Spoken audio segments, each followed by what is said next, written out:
பந்தம் யாரும் இல்லை, சூழும் ஜனம் நல்லதில்லை, உன்னை என்று இவ்வுலகில் வல்லதொரு தெய்வம் இல்லை. தடுமாறி திருக்கோயில் வந்தேனம்மா, அம்மா ஜெகதீஸ்வரி, உந்தன் குழந்தை என்னை ஆதரி. அம்மா ஜெகதீஸ்வரி, உந்தன் குழந்தை என்னை ஆதரி.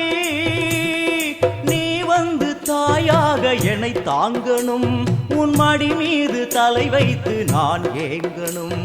சலனங்கள் இல்லாமல் மனம் தூங்கணும், மனம் தூங்கணும், மனம் தூங்கணும்.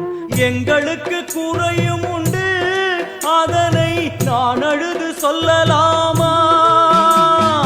என் தாய்